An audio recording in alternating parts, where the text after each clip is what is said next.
Breaking news. నేడు అమరావతిలో వరుస సమీక్షా సమావేశాలు నిర్వహించనున్నారు ఏపీ సీఎం చంద్రబాబు నాయుడు. ఉదయం 11:30 సచివాలయ 5వ బ్లాక్ కాన్ఫరెన్స్ హాల్లో రాష్ట్ర స్థాయి బ్యాంకర్ల సదస్సు జరగనుంది. రైతులకు రుణాల పంపిణీ, ప్రభుత్వ పథకాల అమలులో బ్యాంకుల పాత్రపై సీఎం కీలక ఆదేశాలు ఇవ్వనున్నారు. అనంతరం మధ్యాహ్నం 3 గంటలకు గోదావరి పుష్కరాల ఏర్పాట్లపై అధికారులతో సమీక్ష నిర్వహించనున్నారు.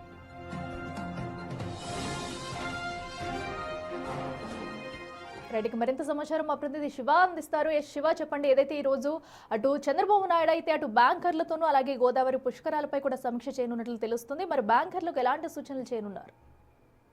మొత్తం మీద దృష్టిలో సీఎం చంద్రబాబు కొద్దిసేపటిమైన విదేశీ పర్యటన ముగించుకొని హైదరాబాద్ చేరుకున్నారు. అక్కడి నుంచి ప్రత్యేక విమానంలో కూడా తాడేపల్లి ఉండవల్లి ఆయన నివాసానికి చేరుకుంటారు. మధ్యాహ్నం 11:30 సమయంలో ఉండవల్లి నివాసం నుంచి కూడా సెక్రటరీ చేరుకుంటారు. అక్కడి నుంచి దాదాపుగా రాష్ట్ర స్థాయి బ్యాంకర్ల సదస్సులో ఆయన పాల్గొంటారు. ముఖ్యంగా రాష్ట్రంలో రైతాంగానికి సంబంధించి తీసుకోవాల్సిన చర్యలు, రైతులకి బ్యాంకర్లకు రుణాలు, ప్రభుత్వ పథకాలు అమల్లో బ్యాంకర్ల పాత్ర, ఇటీవల కాలంలో కొన్ని సంక్షేమ కార్యక్రమాలకు సంబంధించి కావచ్చు, కొన్ని కార్పొరేషన్ లోన్ వ్యవహారానికి సంబంధించి కావచ్చు, అలాగే రైతులకు సంబంధించి ఖరీఫ్ సీజన్ కి రబీ సీజన్ కి సంబంధించి కూడా లోన్లు ఇవ్వడంలో పూర్తి స్థాయిలో జాప్యం చేస్తున్నారు. ఈ నేపథ్యంలో బ్యాంకర్లకు సీఎం చంద్రబాబు దిశానిర్దేశం చేయబోతున్న పరిస్థితి కనిపిస్తోంది. ఆ తర్వాత మధ్యాహ్నం 3 గంటలకి గోదావరి పుష్కరాలపై సీఎం చంద్రబాబు సమీక్షా సమావేశం నిర్వహించబోతున్నారు. వచ్చే సంవత్సరం జరగబోతున్న ఈ గోదావరి పుష్కరాలకు సంబంధించి ఇప్పటి నుంచే మంత్రివర్గ ఉపసంఘం ఏపీ ప్రభుత్వం ఏర్పాటు చేసింది. దాంతో పాటుగా ఉన్నతాధికారులతో సీఎం చంద్రబాబు సమావేశం కాబోతున్నారు.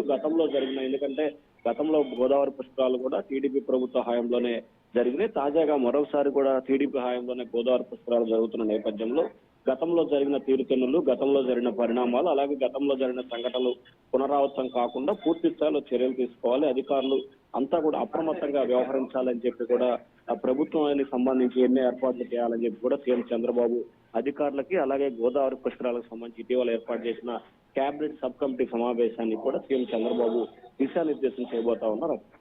శివ, అయితే క్షేత్రస్థాయిలో కూడా ఈ పుష్కరాలు అయితే నిర్వహించున్నట్టు ఇప్పటికే అటు సీఎం కూడా ఆశాభావం వ్యక్తం చేశారు. మరి ఈసారి నిర్వహించే పుష్కరాల్లో ఇంకా పరిమితికి మించి కూడా అటు జనం కూడా వచ్చే అవకాశం ఉన్న నేపథ్యంలో ఎలాంటి ఏర్పాట్లు చేయనున్నారు?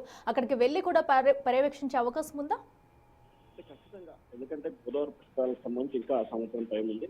సో ఈ లోపలనే ప్రభుత్వానికి సంబంధించి అన్ని రకాల చర్యలు తీసుకోవాలనేది ప్రభుత్వం అంచనా వేస్తా ఉంది. దాదాపుగా గోదావరి నదీ తీర ప్రాంతంలో దాదాపుగా 100 నుంచి 120 వరకు పుష్కర ఘాట్లని ఏపీ ప్రభుత్వం ఏర్పాటు చేయబోతుంది. దీంట్లో ప్రధానమైన ఘాట్లని ఒక 15 నుంచి 20 వరకు ఏర్పాటు చేసే అవకాశం కనిపిస్తోంది. సో ఈ ప్రధాన ఘాట్లకు సంబంధించి అన్ని రకాల చర్యలు, జాగ్రత్తలు తీసుకోవడంతో పాటు దిశానిర్దేశం చేయబోతున్నారు. వచ్చే 2-3 నెలల వ్యవధిలోనే సీఎం చంద్రబాబు గోదావరి పుష్కరాల ఏర్పాట్లపై స్వయంగా పరిశీలించి అధికారులకు పలు సూచనలు, సలహాలు చేసే అవకాశం కనిపిస్తా ఉంది. Akhila. Right Shiva, thank you.